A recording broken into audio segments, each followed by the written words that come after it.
So I'm going to be doing a review on the Marvel Legends Build-A-Figure Venompool Wave movie Venom, which comes with no Build-A-Figure piece. So here's the front of the packaging right here.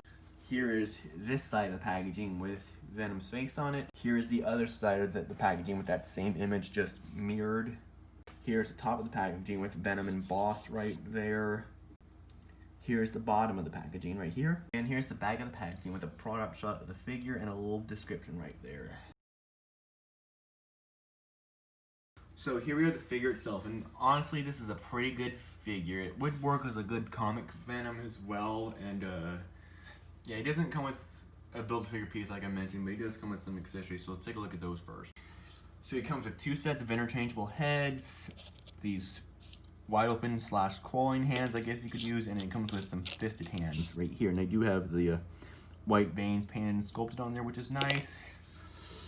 And I should mention that the way the head swapped is like this, so you know, if you swap the heads out, this might come out with it, though that hasn't happened with me. So here we have the first of the two heads, which is the closed mouth / grinning face. Does look pretty good, as you can see. Does look pretty accurate. Nice white paint in the eyes right there, nice glossy black.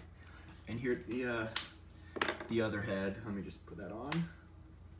The tongue one does look pretty good. Doesn't have a bendy wire in it, but it does look pretty nicely painted. The white paint does look pretty good.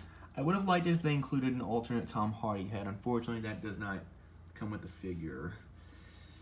The rest of the figure does look pretty good. He obviously does not have the Venom logo because in the movie he did not have that. And again, these veins are sculpted and painted. This does look pretty good, as you can see.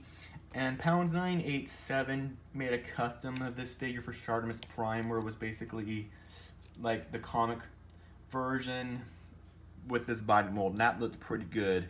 I hope Hasbro someday makes an official figure of that. It does have pedicles at the...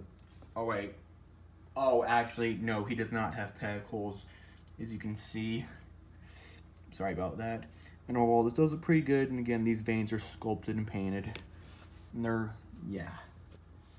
So for the articulation, head looks side to side, both look side to side. They look up, down, head pivot, arms move outward, they move back down. They can rotate a full 360, bicep rotation. Double jointed elbows, all wrists swivel side to side and hinge up and down. Wait, they hinge up and down. He does have a diaphragm joint right there. Rotates and it moves forward and back. He also has an ab crunch joint which can crunch. So when you use all the ab crunch and the diaphragm joint, he can bend back that far, which is pretty good. These legs kick forward that much, they kick, or they move outward this much. They kick forward, back some. That is kind of separating some. Thigh rotation. He has double jointed knees. The ankles move down. This one's really stiff. I can't really move it that much, so I'll just use this one. Ankles move down, they move up, and it does have beautiful ankle pivot right there. Measuring him out, he stands about 7 inches tall, or 7.5 inches tall, which is pretty impressive for this Marvel Legend figure.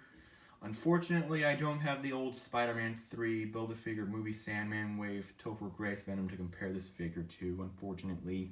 First, in comparisons, here he's with the Spider-Man Homecoming Wave Tech Suit Spider-Man. That looks pretty good. That looks pretty good, as you can see right there. And for another comparison, here he's with the Absorbing Man Wave Comic Venom. And if you want to do some head swapping, that will work. And as you can see, that looks pretty good right there, as you can see. And if you want to do it with the other head, that does work pretty well too. And like I said earlier, Pounds987 made a custom comic version of this Venom for Artemis Prime. And again, it would be nice if Hasbro made an official repaint of this figure to make it look like that right there.